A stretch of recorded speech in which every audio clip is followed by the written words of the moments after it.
A ver, normalmente cuando pensamos en ciencias exactas, como la química o la física, pues tenemos esta expectativa intrínseca de precisión absoluta, o sea, como una ecuación inamovible.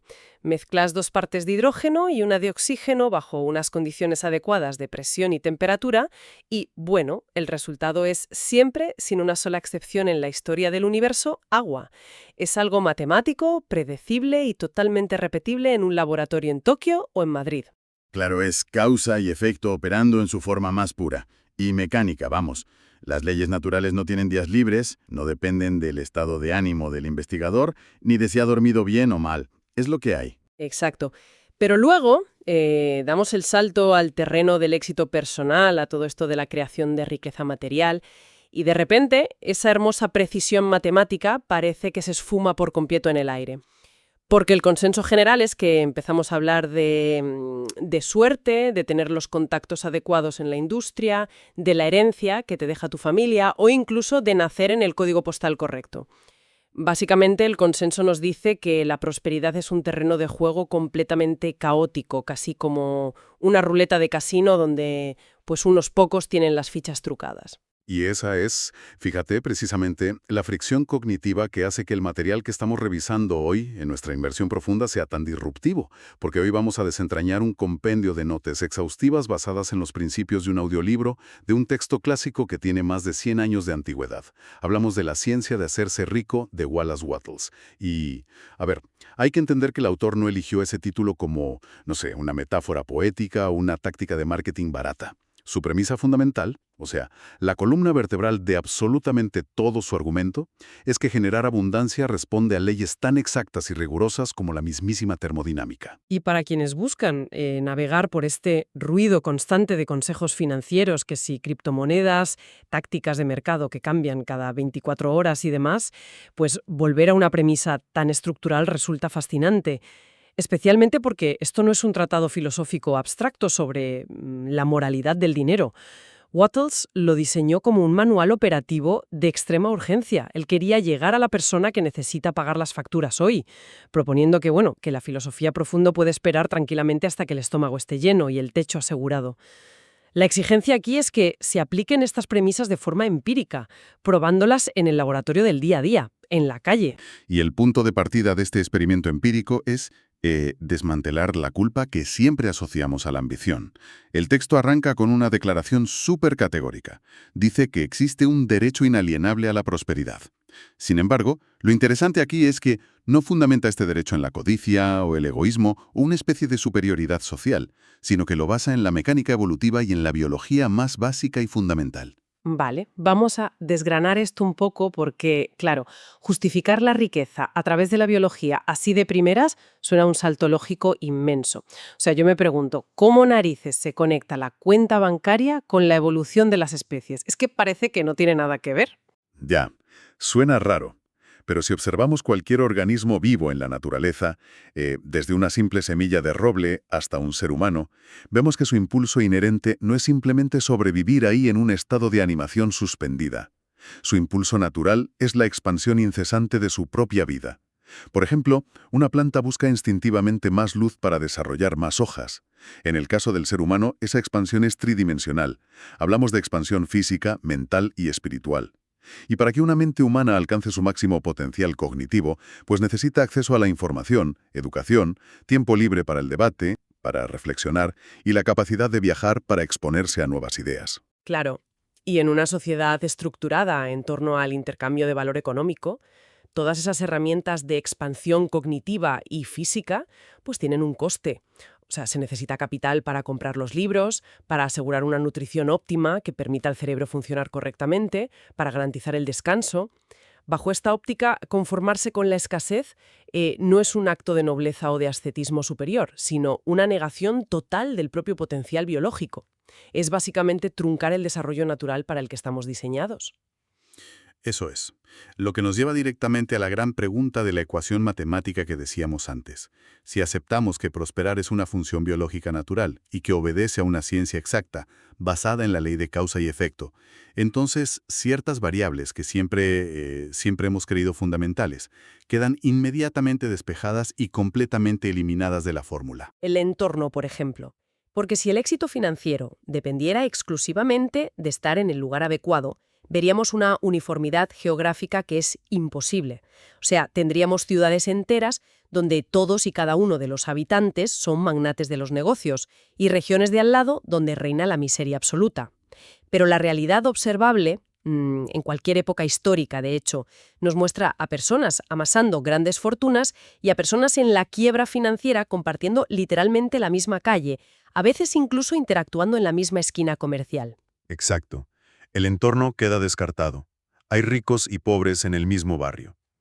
Y el siguiente factor que este análisis elimina de la ecuación de un plumazo es el tema del ahorro extremo o la frugalidad paralizante. Uy, sí, esta es una creencia que está súper arraigada en nuestra cultura. La idea esta de que la riqueza es el resultado de privarse de absolutamente todo y guardar hasta el último céntimo.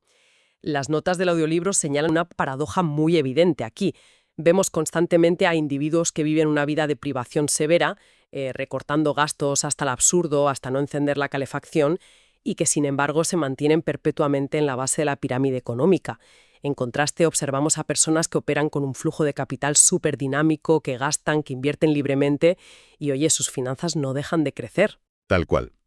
Y el último pilar tradicional que se derrumba en esta teoría es el del talento innato o el intelecto superior. Porque, a ver, la observación empírica demuestra que existen individuos con coeficientes intelectuales altísimos y habilidades técnicas excepcionales que apenas logran cubrir sus necesidades básicas. Y en el extremo opuesto, pues hay personas con capacidades intelectuales del todo promedio, gente muy normal, que logran organizar y dirigir imperios económicos masivos. Así que el talento puro no es el catalizador definitivo. Vale, entonces, si eliminamos el entorno geográfico, descartamos la frugalidad extrema y confirmamos que el talento o la inteligencia superior no son determinantes, pues nos quedamos frente a un vacío conceptual gigante. O sea, ¿cuál es la variable oculta aquí? Si observamos a dos personas que abren, no sé, el mismo tipo de negocio, vendiendo exactamente el mismo producto en el mismo barrio, y una se arruina en 6 meses mientras la otra se expande a nivel nacional, ¿tiene que haber un mecanismo subyacente operando? Pues el mecanismo subyacente. El concepto nuclear alrededor del cual gravita toda esta ciencia de Wattles es la capacidad de hacer las cosas de un cierto modo. In a certain way, como dice el original. Y ojo, esta no es una instrucción sobre tácticas de marketing digital o contabilidad avanzada. Ese cierto modo es un proceso operativo que comienza de manera totalmente invisible en las estructuras cognitivas mucho antes de manifestarse en cualquier acción física en el mercado. Material. Las notas introducen un concepto que denominan sustancia original o materia pensante que impregna todo el universo. Y voy a ser completamente honesta, yo como analista cuando leo sobre una sustancia cósmica invisible que responde a lo que imaginamos, pues todas mis alarmas de escepticismo se disparan, porque suena peligrosamente cercano al pensamiento mágico. O sea, la propuesta es que visualizar un fajo de billetes flotando en mi salón va a alterar las leyes de la física cuántica para materializar el dinero de la nada. Ya, entiendo el escepticismo perfectamente. Pero esa es la simplificación errónea que ha desvirtuado filosofías similares durante muchísimas décadas. El texto se apoya en una visión monista del universo, una idea que de hecho tiene paralelos interesantísimos con cómo la física teórica moderna entiende los campos cuánticos y la energía fundamental. La propuesta no es que el pensamiento actúe como un truco de ilusionismo barato que invoca materia del vacío absoluto. El principio lo que establece es que cada forma que vemos en la realidad física comenzó en su origen como una arquitectura mental. El pensamiento es el molde. Entendido. Analicemos entonces la analogía del roble que se presenta en el material original, porque me parece crucial para aterrizar este concepto de la mecánica pura y que no suene a magia. Si una persona visualiza o planta la idea de un roble gigantesco, las leyes de la naturaleza no colapsan de repente para generar un árbol de 30 metros de madera maciza instantáneamente en su jardín. esa imagen mental o ese patrón de información lo que hace es organizar las fuerzas naturales que ya operan en el ecosistema. Pone en marcha un proceso sostenido en el tiempo donde la tierra, el agua, la fotosíntesis y las líneas de crecimiento preestablecidas comienzan a trabajar sin pausa hacia ese diseño específico. Exactamente. Es una cuestión de poner a trabajar lo que ya existe. Y la misma arquitectura mecánica se aplica a objetivos mucho más complejos, como la construcción de una casa. Proyectar la imagen mental de una vivienda no hace que los ladrillos se apilen solos por la noche mientras duermes. Lo que ocurre es que un pensamiento enfocado y sostenido comienza a actuar como una especie de campo magnético organizativo. Ese propósito inquebrantable empieza a movilizar las energías creativas del comercio y la industria humana. Inspira decisiones empresariales, atrae a los contratistas adecuados, canaliza el flujo del dinero y alinea los recursos materiales que ya existen en el mundo hacia la construcción física de esa casa en concreto. Pero sostener esa arquitectura mental parece implicar un desafío psicológico casi insuperable, ¿no?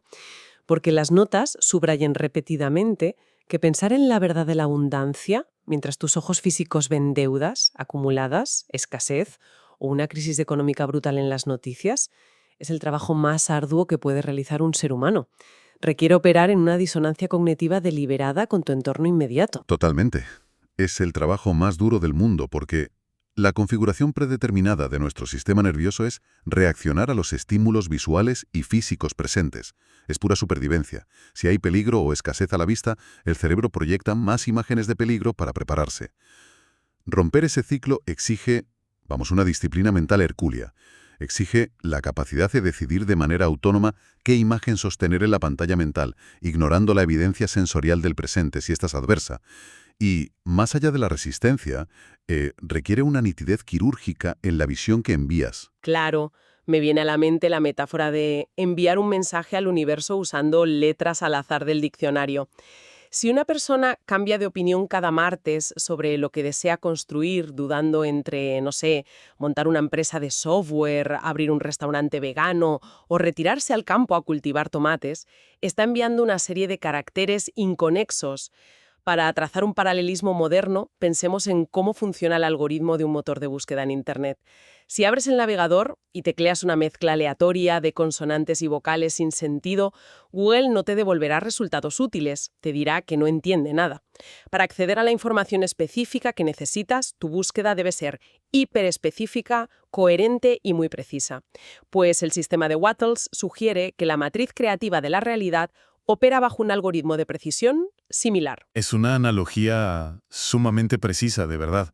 La falta de claridad o la duda constante corrompen la instrucción que se envía al sistema. Pero ojo, que este poder de materialización a través de la concentración nos lleva de frente al dilema ético y logístico más grande de todo el modelo económico tradicional, que es el problema de los recursos finitos.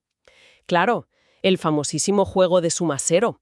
Si miles de individuos están operando simultáneamente bajo este código mental exacto, diseñando empresas, atrayendo capital y movilizando recursos de esta sustancia original, las matemáticas básicas del mercado nos sugieren que acabaremos secando el pozo. En el modelo clásico que todos conocemos y que nos enseñan, el pastel de la riqueza tiene un diámetro fijo. Si alguien logra cortar una porción enorme para sí mismo, la inevitable consecuencia es que varias personas se quedan sin comer. Y ese es el núcleo exacto de la mente competitiva. Y el texto exige su erradicación absoluta. Para que el sistema funcione verdaderamente como una ciencia exacta, el operador debe abandonar la arena de la competencia y ascender al plano de la creación. En este estado creativo, el concepto del pastel fijo es una mera ilusión visual. La premisa es que la naturaleza misma es un almacén inagotable de riqueza latente, y el impulso fundamental de esa inteligencia original es multiplicar la vida, nunca limitarla. Y aquí es donde la cosa se pone realmente fascinante, porque esta distinción altera por completo las reglas de interacción en cualquier ecosistema de negocios. El material utiliza una analogía brillante para ilustrar cómo se puede generar riqueza masiva sin extraer el valor de nadie, conocida como la regla del valor de uso. Plantea una hipotética expedición al Ártico. Imagina que viajas a las tierras de un cazador esquimal en medio del hielo perpetuo y logras convencerle de que te entregue pieles de abrigo tasadas en $500 a cambio de un cuadro impresionista original de un maestro europeo. Según las métricas de cualquier subasta de arte en el mundo occidental, el esquimal acaba de hacer un negocio redondo, adquiriendo una obra que vale miles de veces más de lo que pagó. Sin embargo, en la práctica, le has robado. Le has robado, literalmente, porque el valor monetario objetivo del cuadro no guarda ninguna relación con su valor de uso en ese contexto geográfico y de pura supervivencia. Un lienzo pintado, por más célebre que sea el artista, pues no protegerá a ese cazador de las tormentas de nieve, no le facilitará conseguir alimento, ni mejorará sus condiciones de vida en el Ártico. Su capacidad vital no se ha expandido en absoluto con ese trato. Pero fíjate, si reiniciamos la interacción bajo el modelo de creación, la dinámica cambia por completo. Si a ese mismo cazador le ofreces un arma de precisión, fabricada con tecnología moderna, que a ti como productor te costó apenas $50 manufacturar, y él te entrega a cambio los mismos $500 en pieles, la ecuación se invierte. El valor monetario de lo que tú entregas es matemáticamente inferior a lo que recibes, lo cual te genera un beneficio legítimo y cuantioso. Sin embargo, el valor de uso de esa herramienta en manos del cazador en la tundra es inmenso. Ese equipo multiplicará su capacidad para cazar de forma segura, asegurar provisiones constantes y proteger a su comunidad. Al cerrar ese trato, has inyectado vitalidad y prosperidad neta en su ecosistema. Y ese es el estándar ético y operativo fundamental de esta ciencia. La regla inquebrantable de la mente creativa dicta que, en cada transacción comercial concebible, desde la venta de un simple café hasta la firma de un contrato corporativo multimillonario, el operador debe asegurarse sistemáticamente de entregar a la contraparte más en valor de uso de lo que está extrayendo en valor monetario. Cuando se cumple esta proporción matemática, el pastel económico no se está dividiendo, el pastel se está haciendo objetivamente más grande. Estás añadiendo vida al mundo con cada intercambio que haces. Vale. Y sabiendo que el imperativo es crear sin competir, el texto introduce una herramienta para calibrar la mente y evitar que recaiga en esa ansiedad típica de la escasez o la envidia. Curiosamente, la técnica propuesta no es una sofisticada reprogramación neurológica, sino algo tan antiguo como la gratitud. Y de nuevo, no abordada como un simple gesto de cortesía o buena educación social para quedar bien. Para nada. La aborda estrictamente a través de la lente de la física newtoniana, fíjate. La tercera ley de Newton establece que toda acción genera una reacción de igual magnitud y en sentido opuesto. Aplicado a este sistema cognitivo, proyectar un estado de profundo agradecimiento hacia la fuente de esa sustancia original no es una formalidad, es el establecimiento de una conexión magnética directa. La gratitud ejerce una fuerza de atracción que acerca la mente consciente a la matriz creativa. Y por diseño estructural, una mente que opera en un estado de profunda gratitud por la expansión que tiene y la que vendrá, es fisiológicamente incapaz de albergar simultáneamente resentimiento competitivo, quejas constantes o terror a la quiebra. No pueden coexistir en el mismo espacio mental. A ver, voy a hacer un poco de abogado del diablo y plantear un escenario desde la perspectiva de la máxima fricción práctica. Supongamos que domino este proceso. Mantengo una imagen mental de mi objetivo con una claridad impecable. Vivo anclada en esa gratitud física que mencionas y entiendo perfectamente el valor de uso, o sea, he desarrollado un control mental espectacular. ¿Cuál es el impedimento lógico para que yo utilice ese excedente de fuerza de voluntad o mi tremenda capacidad de influencia psicológica para forzar mentalmente a un cliente indeciso a firmar mi contrato? O para presionar sutilmente a mi jefe para obtener un ascenso mañana mismo. Si el objetivo último es expandir mi propia vida, ¿por qué no aplicar la presión sobre los elementos y personas de mi entorno? Pues porque en el instante en que aplicas tu voluntad sobre el libre albedrío de otro individuo, colapsas todo el sistema y te desplomas nuevamente en el lodo de la mente competitiva. El texto traza una línea roja absoluta en este punto. Es súper estricto. Clasifica el uso de la fuerza de voluntad sobre otras personas, ya sea mediante coerción física directa o mediante dominación psicológica sutil, como formas equivalentes de esclavitud y robo. Tratar de forzar la mente de un inversor o de un cliente es un acto de apropiación total, no de creación. Claro, destruye completamente la premisa de entregar valor genuino de la que hablábamos. O sea, si tengo que forzar mentalmente o manipular la venta, probablemente el valor de uso de lo que ofrezco no justifica la transacción por sí solo. Exactamente. La jurisdicción legítima de la fuerza de voluntad es una dictadura de una sola persona, que eres tú mismo. El esfuerzo monumental y sostenido de la voluntad debe canalizarse exclusivamente hacia el control del propio flujo de conciencia.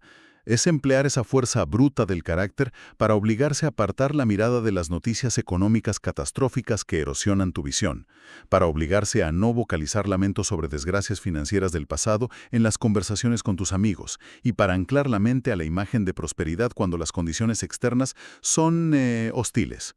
Gobernar los propios procesos internos es el único uso lícito del poder mental. Y este purismo en mantener el enfoque alejado de las imágenes de escasez llega a tal extremo que el autor formula una crítica bastante audaz, diría yo, a los métodos tradicionales de la caridad e incluso a cómo entendemos la ayuda social hoy en día, porque plantea que la inversión profunda en el estudio de la pobreza o dedicar tiempo a iniciativas que solo buscan poner un parche temporal al sufrimiento sin resolver la causa raíz, suele perpetuar la propia miseria que intenta erradicar, al llenar la mente de todas las partes involucradas con imágenes constantes de carencia estructural. Su argumento ahí es que el alivio temporal tiene una función, por supuesto, pero la solución sistémica a la pobreza no proviene de la compasión paralizante, sino de la erradicación completa del paradigma de la escasez mediante el ejemplo práctico.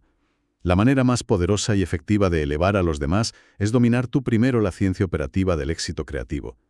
Un individuo que se libera a sí mismo de la escasez económica, sin explotar a nadie mediante el valor de uso, se convierte en una prueba viviente de que el sistema tiene una salida, inspirando y capacitando a otros para replicar el modelo. Entonces, ¿qué significa todo esto a nivel práctico cuando suena el despertador un lunes por la mañana?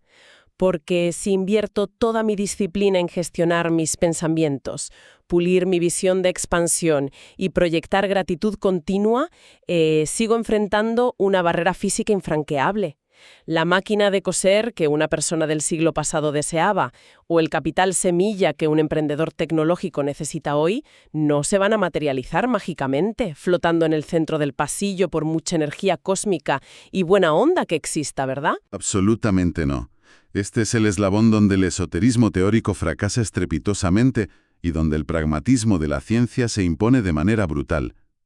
El pensamiento y la visión clara operan como el motor de atracción, organizando las oportunidades, movilizando el capital y acercando las circunstancias favorables a la puerta de tu vida. Pero la acción humana física e intencional es el mecanismo de recepción. Si la oportunidad llama a la puerta y tú no ejecutas la acción física de levantarte y girar el picaporte, el potencial se disipa y el ciclo queda incompleto. El pensamiento atrae, pero solo la acción te apropia de ese resultado. Y las instrucciones respecto al cuándo de esta acción no dejan margen a lo que podríamos llamar procrastinación sofisticada.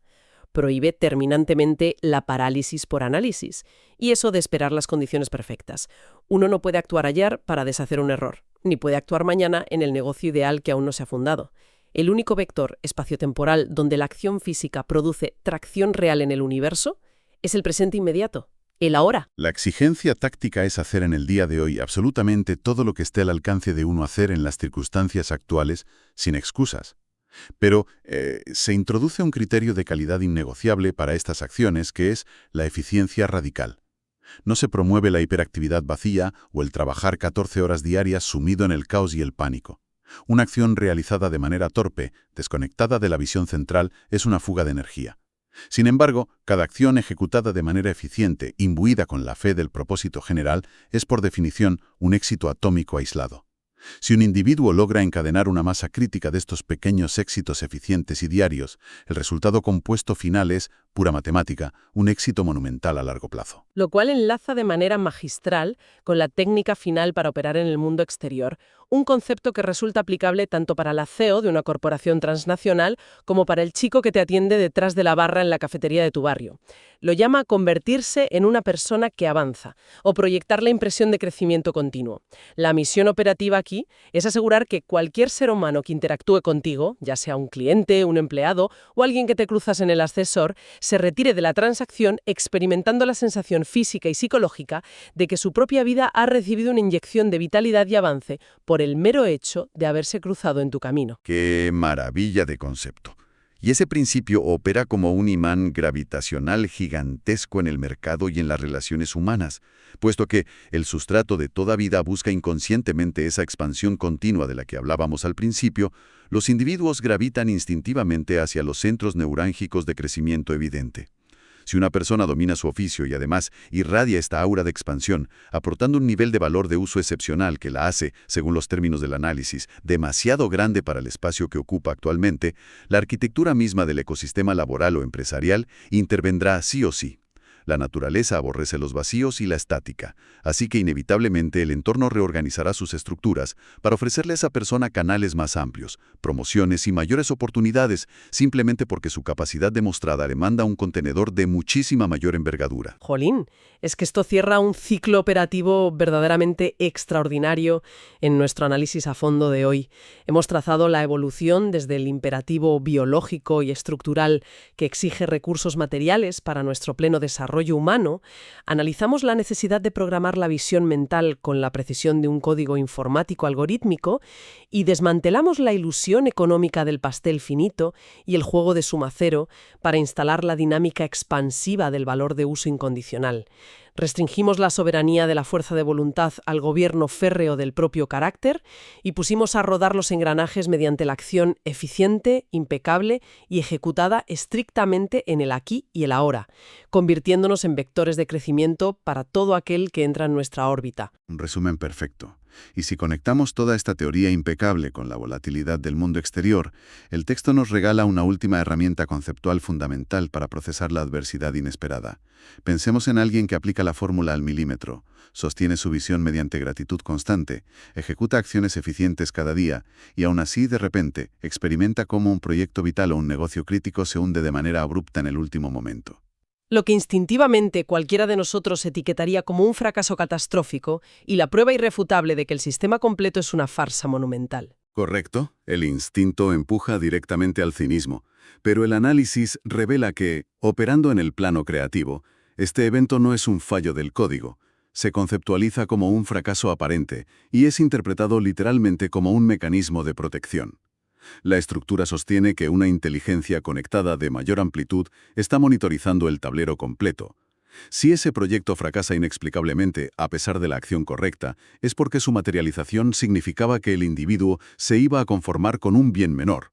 El supuesto desastre detiene ese rumbo, manteniendo al operador disponible y bien posicionado porque una oportunidad de magnitudes inmensamente superiores ya ha sido puesta en marcha en su dirección. O sea, lo que significa que el muro contra el que uno estrella el coche a 200 por hora no es un castigo ciego de la economía o del universo, sino más bien el guardarraíl de seguridad que te impide despeñarte por el precipicio de la mediocridad o el estancamiento, forzándote a mantener la ruta despejada hacia el verdadero potencial que estabas diseñando desde el principio. Exacto. Es un mecanismo de redirección pura y dura. Lo que nos deja una pregunta intelectual de enormes proporciones tras diseccionar todas estas variables.